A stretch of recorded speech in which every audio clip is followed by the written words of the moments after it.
여러분의 얼굴을 뵈니 하나님의 얼굴을 뵙는 것 같습니다.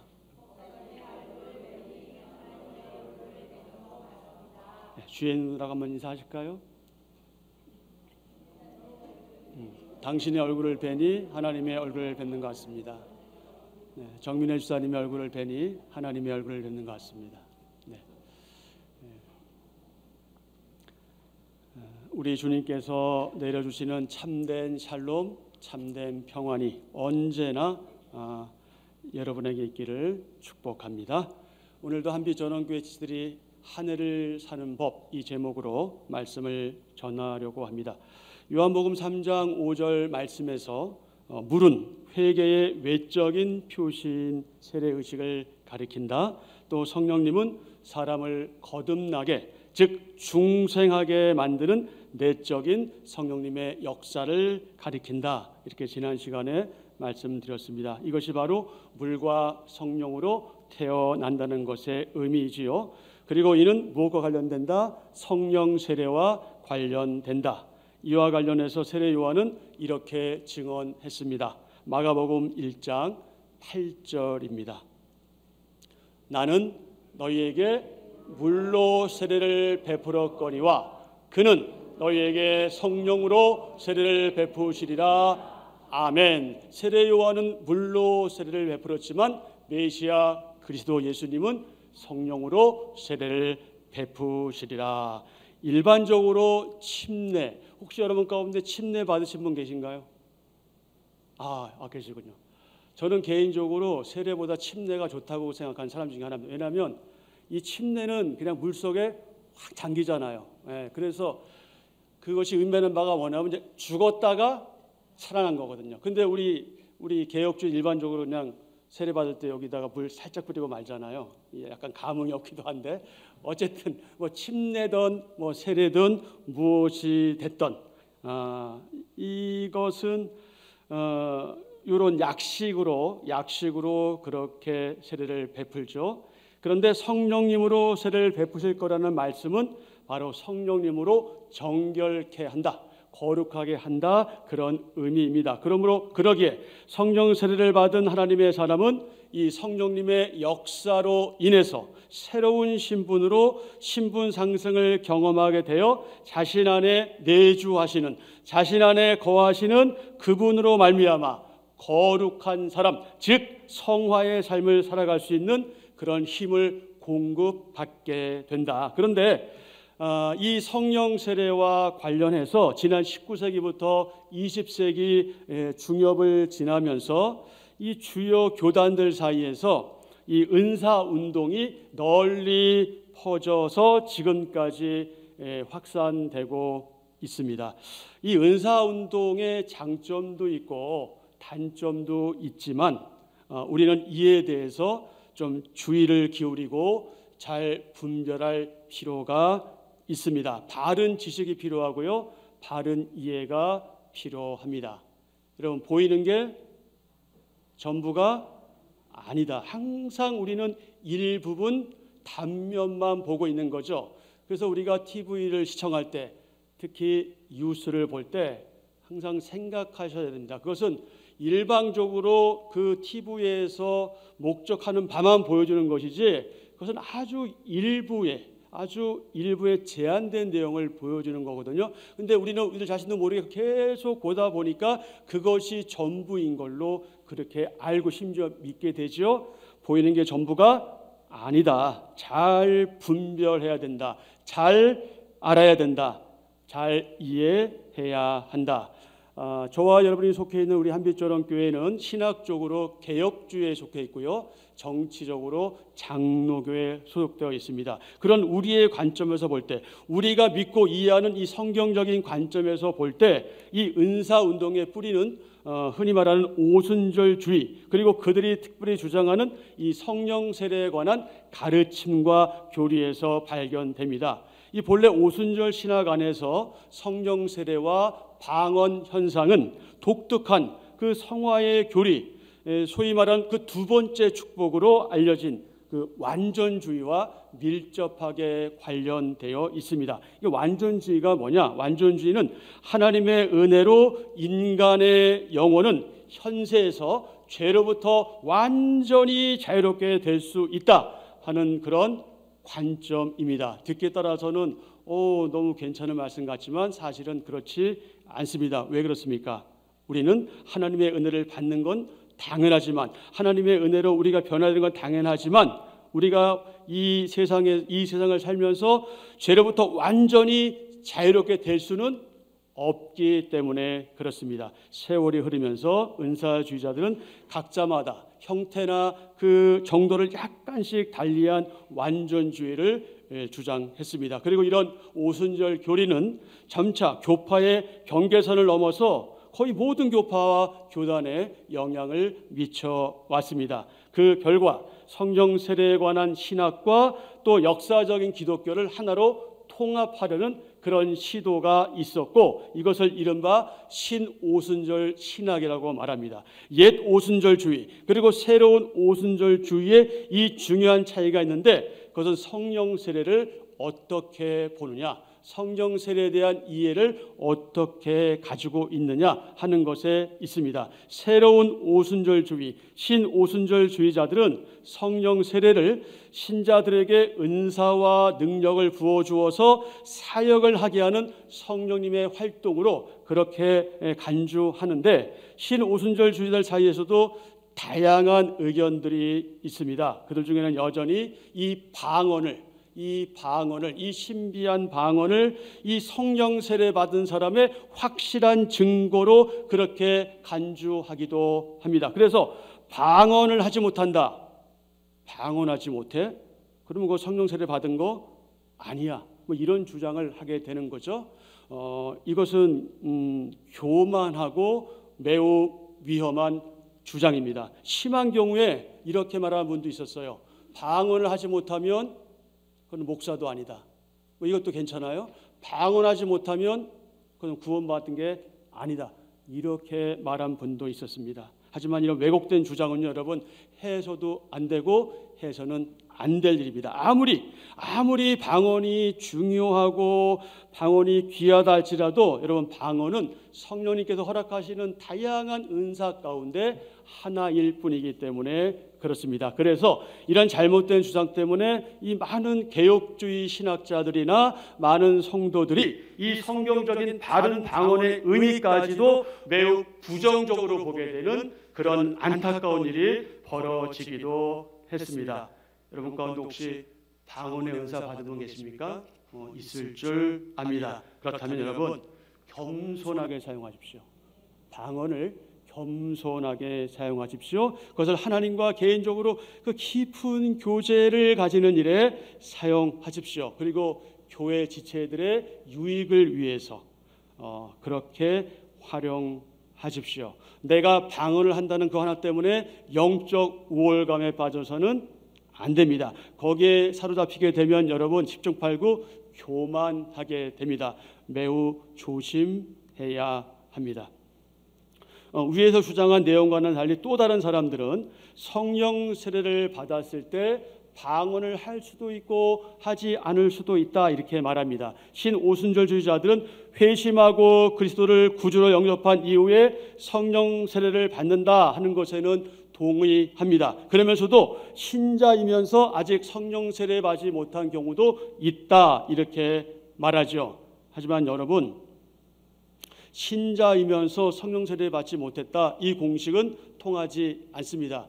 반드시 바르게 믿는 자는 이미 성령 세례를 거친 사람들입니다. 내가 느끼지 못하고 내가 알지 못하기 때문이지, 그것은 이미 통과한 사람을 비로소 엄밀한 의미에서 신자, 그리스도인 이렇게 호칭하는 거죠. 그래서 오순절 신학의 약점이 있는데, 그것이 뭐냐면 사도행전에 기록된 이 오순절 사건의 의미를 너무 낮게 평가하는 것에 있다. 이게 무슨 말이냐? 신약 성경에서 말씀하고 있는 것, 성령님께서 온 교회와 모든 신자에게 임하신다 하는 것이 당시 사도행전 2장에 나타난 오순절 사건의 의미입니다. 그러니까 성령이 나타나셨으면, 성령님이 오셨으면 반드시 그 과정을 거치게 돼 있고, 그것이 모든 신자에게 그분이 임하신다. 자, 고린도전서 12장 13절입니다.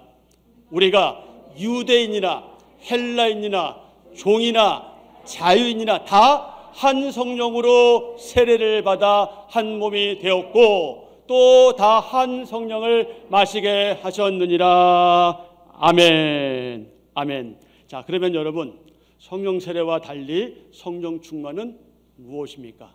성령 충만. 자, 성령 충만에 대해서 몇 가지 우리가 확인하겠습니다. 자, 성령 충만은 성령 충만은 성령 세례를 받은 거듭난 성도들의 마음과 인격이 온전히 성령님께 사로잡히고 그분의 주관 아래 놓이는 상태, 이것을 뭐라고 한다고요? 성령 충만. 성령 충만. 또 온전히 성령님의 통제와 영향력 아래 있는 상태로서 성령님에 의해 전적으로 지배받고 있는 상태, 이것을 뭐라고 부른다? 성령 충만이라고 한다. 하나님의 사람인 우리가 완전하지 않고 부족함에도 불구하고 성령님의 뜻에 따라 생각하고 말하고 행동하는 성숙한 신앙 상태, 이것을 뭐라 한다? 성령 충만이라 한다. 성령 충만한 상태에 있는 하나님의 사람들은 성령님으로 주어지는 각종의 은사와 능력을 덧입게 된다. 갈라디아서 5장 22절 23절 말씀과 같이 성령님의 선한 열매를 각자의 믿음의 분량에 따라 맺게 된다. 맺게 된다. 그래서 우리는 이미 부분적으로 성령님의 열매를 맺었고 지금 맺고 있으며 앞으로 미래적으로 맺게 될 겁니다. 그래서 저와 여러분에게 소망이 있어요. 왜 나는 아직 이렇지? 나는 왜 이거밖에 안 돼? 나는 아직 아닌 것 같아. 이렇게 실망하지 않아도 좋습니다. 왜냐? 성령님께서 우리를 그분의 뜻대로 만들어 가실 것이기 때문에 우리는 소망을 가지게 됩니다. 성령 충만은 이미 성령 세례를 받은 성도들의 이 거룩한 삶에서 반복적으로 일어나는 것으로 하나님의 뜻을 이루고 교회 공동체를 바르게 세우는 그 원동력이 되죠. 그래서 바울은 기회 있을 때마다 하나님의 사람들에게 이렇게 권면하고 강조했습니다. 뭐라고 했습니까? 성령 충만을 받으라. 성령 충만을 받으라. 이렇게 권면하고 강조했죠. 에베소서 5장 17절 이하의 말씀입니다. 17절 시작.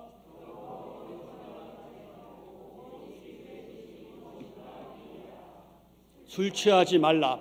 이런 방탕한 것이니 오직 성령으로 충만함을 받으라.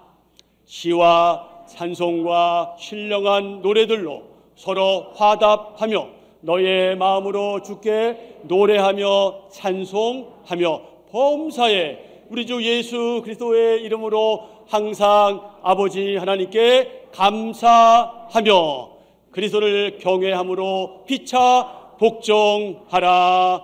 아멘. 그렇습니다. 성령님으로 충만해지는 이 성령 충만은요, 마치 술에 취한 사람처럼 알코올의 지배를 당하고 술의 지배를 받습니다. 그런 것처럼 온전히 성령님의 통제와 영향력 아래 있는 상태에 이르는 것, 그것이 바로 성령 충만이다. 그래서 성령님에 의해 전적으로 지배받으며 그렇게 살아가지요. 그러기에 성령 충만한 저와 여러분은 자연스럽게 모든 삶의 현장에서 성령님의 열매를 맺게 된다. 왜 그렇습니까? 하나님의 사람들은 이미 육체와 함께 그 정과 욕심을 십자가에 못 박은 하나님의 사람들로 거듭났기 때문에 그렇습니다. 갈라디아서 5장 24절입니다. 그리스도 예수의 사람들은 육체와 함께 그 정욕과 탐심을 십자가에 못 박았느니라. 아멘. 이런 사람들이 바로 저와 여러분이죠. 이게 신자요, 성도요, 교회입니다. 그러므로 우리 안에 이 성령님이 계신 이 분명한 사실은 우리가 성령님을 쫓아 행하고 성령님의 열매를 맺는 삶을 사는 것을 보아서 알 수 있게 됩니다. 아까 여러분의 얼굴을 뵈니 하나님의 얼굴을 뵙는 것 같습니다. 제가 이렇게 여러분에게 말씀드렸잖아요. 그리고 여러분이 저한테 또 그렇게 말씀해 주셨잖아요. 그런데 그 얼굴을 보여주지 않는 것은 각자 우리의 책임이거든요. 우리가 성령님을 따라 행하는 사람들이라는 것을 우리의 삶에서 의식적으로 또 의도적으로 일부러 그게 아니라 나도 모르게 자연스럽게 내가 여전히 부족하지만 성령님께서 나와 함께 하시고 내가 그분과 동행한다는 사실을 다른 사람들에게 보여주셔야 돼요. 보여주셔야 돼요. 그게 일단 기본적으로 얼굴에서 나타나게 되어 있어요. 그래서 우리는 얼굴 관리 잘 해야 합니다.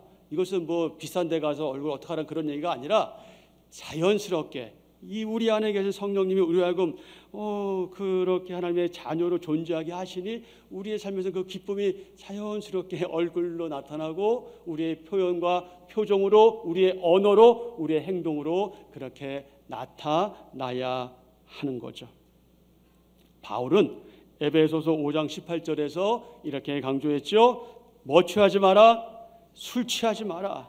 술 취하지 마라. 왜냐? 술 취한 것은 방탕한 것이기 때문이다. 그럼 어떻게 해라? 너희는 오직 성령 충만함을 받으라. 아멘. 사랑하는 지체 여러분, 하나님의 사람들이 성령님으로 이 충만함을 받으면 적어도 4가지의 결과에 대해서 바르게 알고 이해하게 되고 경험하게 됩니다. 그리고 이 4가지의 선한 결과는 우리 한빛전원교회 지체들이 2025년 한 해를 사는 법이기도 하고 더 나아가서 우리의 평생을 사는 법과 밀접하게 관련이 있습니다. 첫째, 19절에 기록된 시와 찬송과 신령한 노래들로 서로 화답하며 너의 마음으로 주께 뭐하며 노래하며, 이 말씀과 관련해서 메시아 그리스도 예수님 안에서 무엇을 느끼고?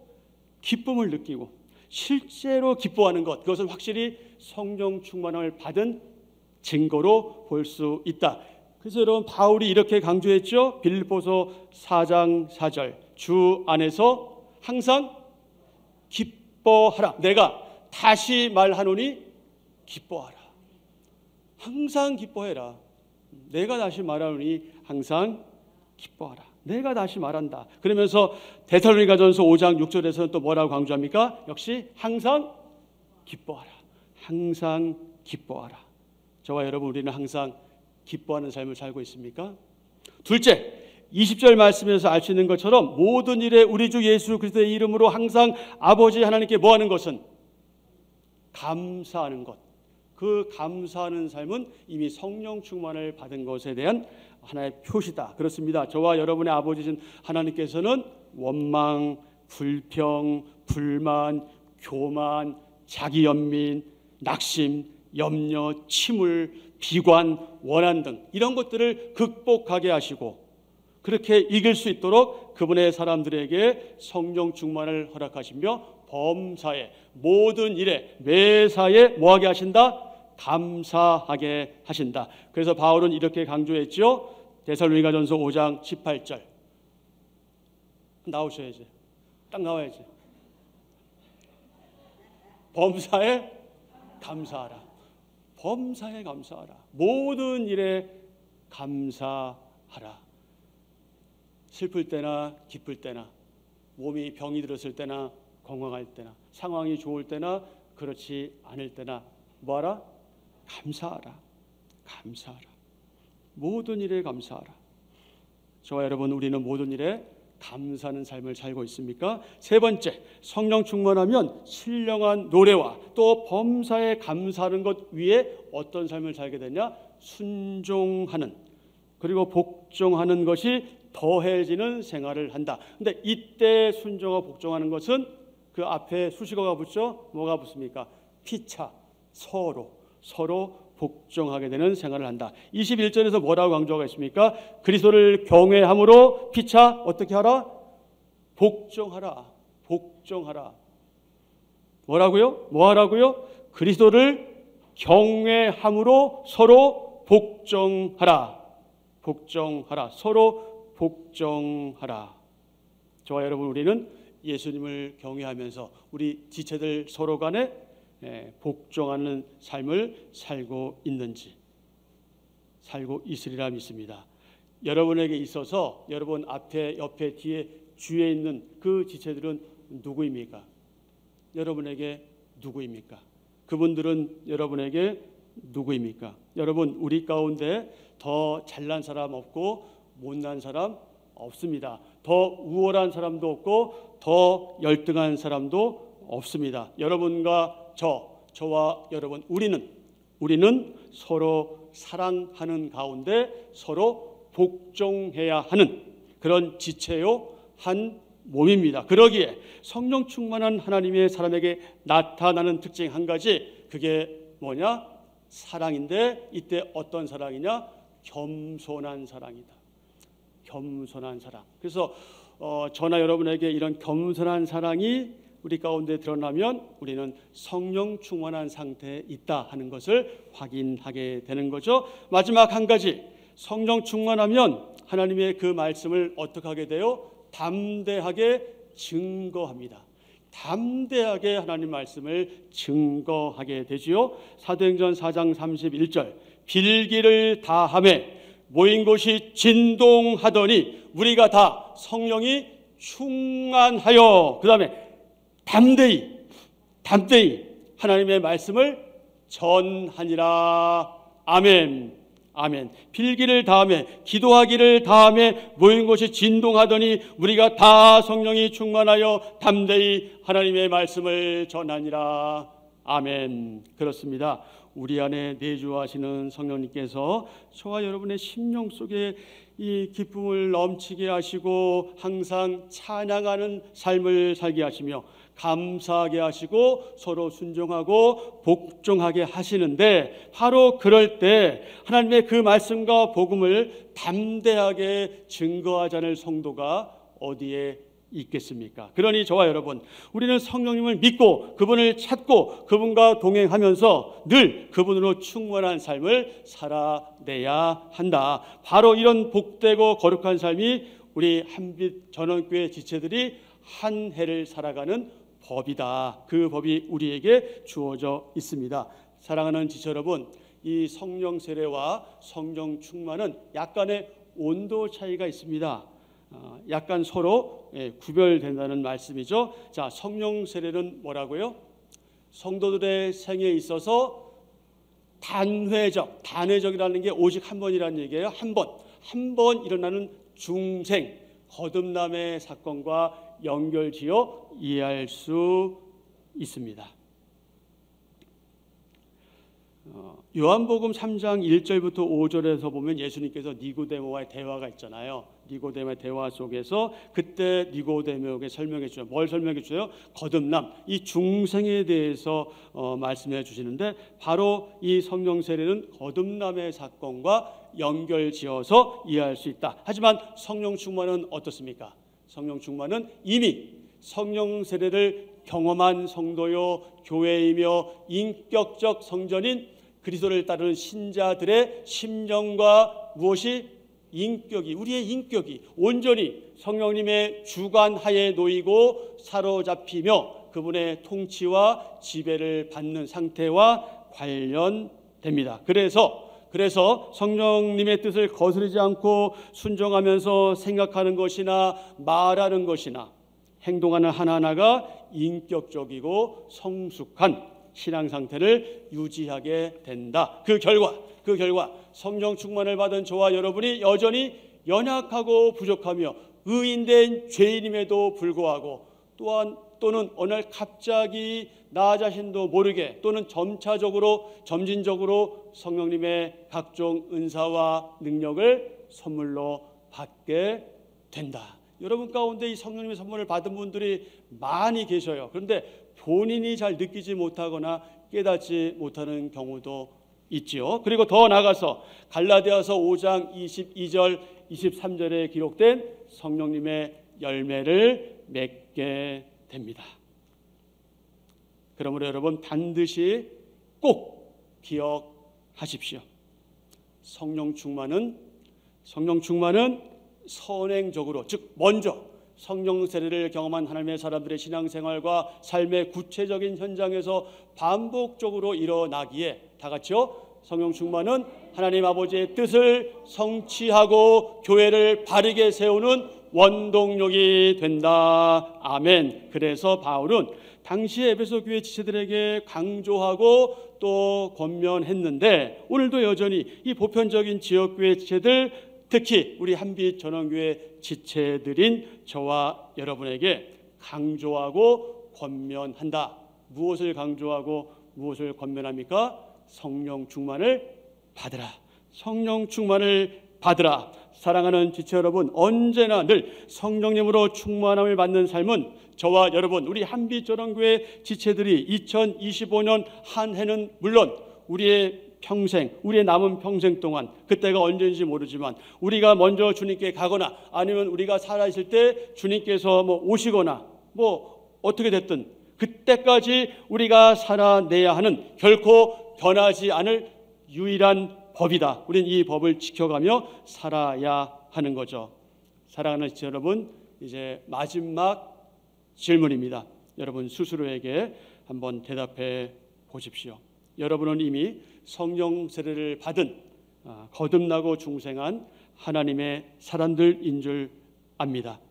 왜냐하면 성령 세례의 근거가 나에게, 우리에게 있지 않기 때문에 그렇습니다. 자, 그렇다면 성령 세례를 받은 저와 여러분, 우리는 성령님으로 충만하십니까? 여러분, 우리는 성령 충만한 삶을 살고 있습니까? 여러분 스스로에게 한번 솔직하고 정직하게 그렇게 대답해 보십시오.